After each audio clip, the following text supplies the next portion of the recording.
Welcome to One Word a Day. I'm Sophia Pilot into the universe of Chinese. Let's continue exploring ocean/industrial age concepts that first translated by Japanese scholars, and we share the same characters, and so Chinese inherit that.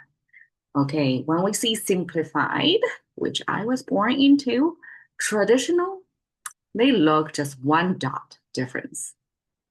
Um, in simplified version, 3 dots means water, 2 dots means ice. And when I look at this, doesn't make any sense. Okay, so I have to look at 2000 years ago's seal script language. That's the first effort of standardization of Chinese, kind of nationally sponsored by the top ruler Qin Shi Huang back then. Okay, so at that time, things still got kind of picture-esque that you can kind of guess what's the meaning versus the later on, it's more streamlined. It's hard to guess what's the meaning. Like this complicated thing become this. Um, Without looking at the ancient times, I cannot piece together that here we have a closing symbol in it. And why closing means state, like so many dots to be connected. Okay, so here is my best effort. Okay, this 表 and 绝, 表 means originally surface. Surface was expressed by closing sign, which is the two pieces here without the middle part.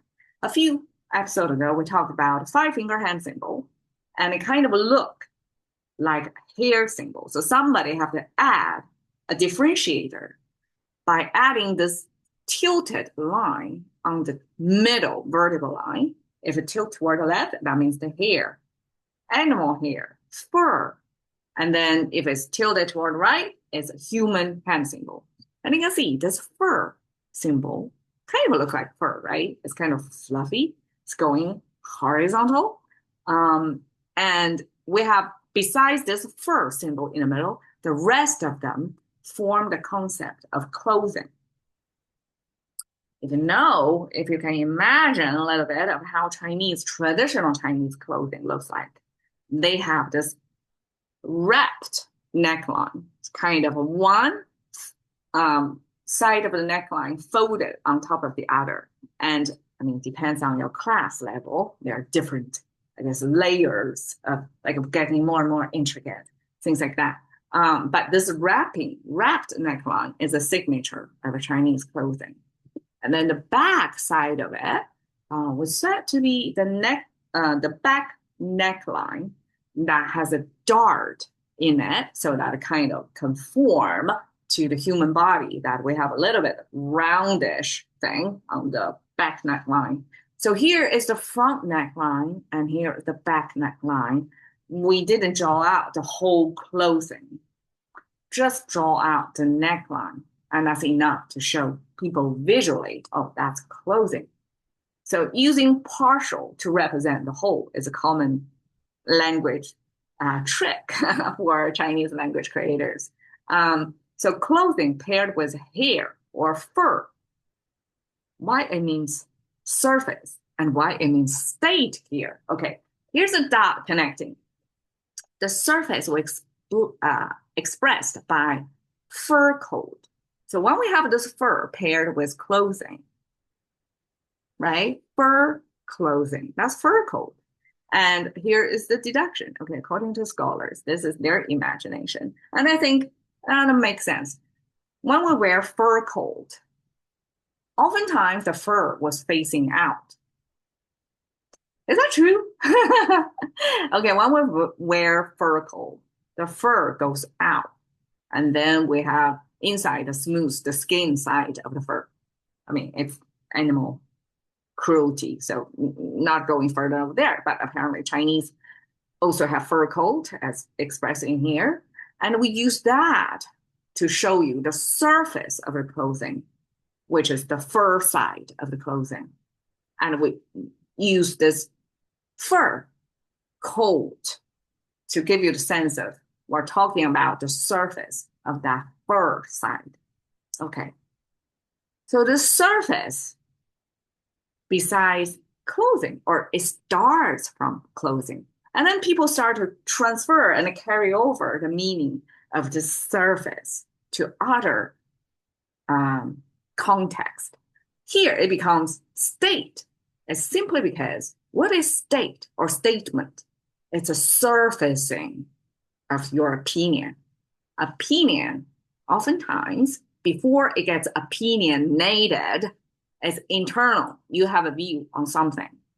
Once you surface that, as if you wear your fur outside, you let people see, and then that's your statement. You're verbalizing, externalizing what you're thinking otherwise, right? So this fur coat extended to surfacing, extended to statement, to surface your opinion. Okay. 觉, you see here, simplified traditional, just one dot difference. And we kind of know it should be 3 dots because it's water, it's not ice. So here is totally, I guess, it's an effort to streamline things, to take out the dot as if it doesn't do any harm. Because, well, later days, me brought up in this culture, seeing this, I only remember the form of it. I cannot make sense what ice has anything to do with decide, right? Okay, so here is my effort to try to understand why water is more making sense. We have the water on the left side, and the right side is very interesting. We have 3-finger hand symbol, and on the top is a should food symbol. We have hand, we have should, like our food in shoes. The reason why in shoes is simply because I've seen this icon so many times made into other characters, and it's a shoe. And because we're talking about humans, concept in Chinese is a leftward facing human figure. So here, the shoe, actually, this is the front, the toe side of the shoe, and this is the heel of the shoe. And we can almost view it as ancient shoemaking technology. You have to have like 2 decks. One deck, the bottom layer is facing the ground, and the top is your foot sitting in there, so you don't touch the ground directly. You don't get something piercing into your bloody foot, right? So to avoid that, shoe was invented, and then this vertical line simply is a connector connecting both the top deck and the lower deck. And oftentimes for, I guess, depends on your class level, different luxury level of your shoe making ancient times. I know for the poor, they would wear a straw shoe. So I don't exactly know how that happens. How that was made, but a straw is probably cheaply available everywhere, and you can simply handcraft it, bundle them together. Of course, this was not as endurable as if you make it into fabric, which was highly processed. A fiber combined together is less likely to be broken down as a straw, like loosely bundled together fiber. So ancient times, this is the shoe making back then. And then we have the hand and shoe together. In the dictionary, it says it's one of the 64 gua. I forgot if how I translate that, but it's a Chinese world modeling. It's kind of a trigram, which is 8 of them, 2 to the third, and then you double that. So it's 8 times, not double even. It's not times 2, it's times 8. 8 by 8, 64 combinations of scenarios or likely outcomes. So Chinese has a whole way of computing how to predict the future, how things are going to turn, and make it into higher granularity than just starting from yin and yang, 2 forces, right? High energy, low energy, and then make that into 8 scenarios and then make it into 64. Okay, so 觉 is this one of the 64. And the sign of that is simply the first row of line is it's disconnected and then connected. So there are total 6, 2 to the power of 6. That's 64. So 6 lines, only the top row is disconnected. And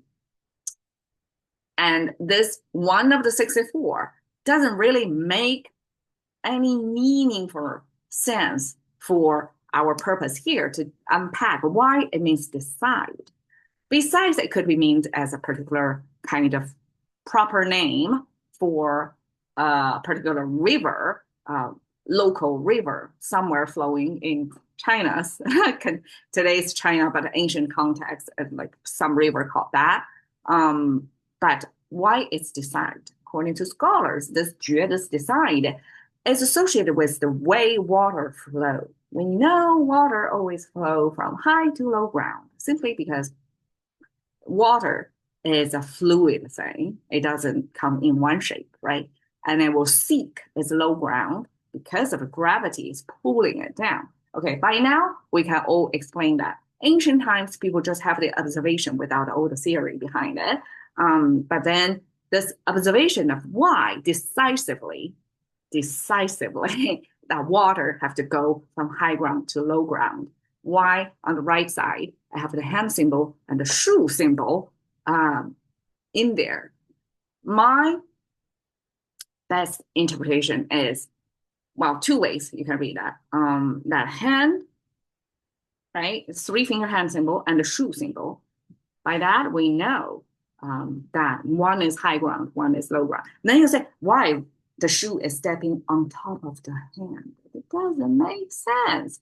Well, my thinking is, okay, Chinese is a first person perspective. So at the bottom of the screen is closer to you.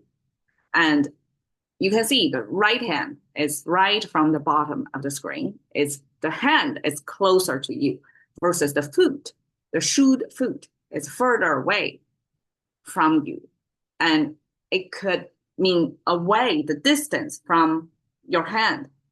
Like our brain, I guess, our brain, which is our consciousness location, it's closer to the hand than to the foot, right? So there is this distance in there. It's not necessarily going like vertically stacking up as what we view in a 2D presentation of the world. The Chinese 2D presentation here could also mean distance. Hand is closer to you than the foot. So they're stacking, the hand is at the bottom of the screen, meaning it's closer to you than the top of the screen. That's one. From hand to foot, if we know how the world orients, if you're in a stand-up position, your hand is going to be higher than the foot, and that's how water is going to flow. And then the second way is, I guess Chinese in this character recognize the difference between hand and foot. We don't wear anything on our hand, but we need to wear things on our foot. So, therefore the shoe. So this differentiation between, otherwise, I mean, they all comes in 5 digits. Why one becomes fingers, but the other becomes toes, right? And one is the hand is used for so many more things than the foot, just mobility, carry us around to different locations. But in each location, what we do, we use mostly our hand to do it. So there's a differentiation of our limbs, of our arms to legs, hand to foot. This differentiation is another emphasis here. That means you're separating water. You're differentiating water. And that differentiating, we can either view it from gravity level, from hand to foot, this gravity location direction, vertically flow, that the water would flow decisively from high to low, represented by hand and foot, or differentiate the hand and foot. 2 functions, 2 very different things, even if they share some common features.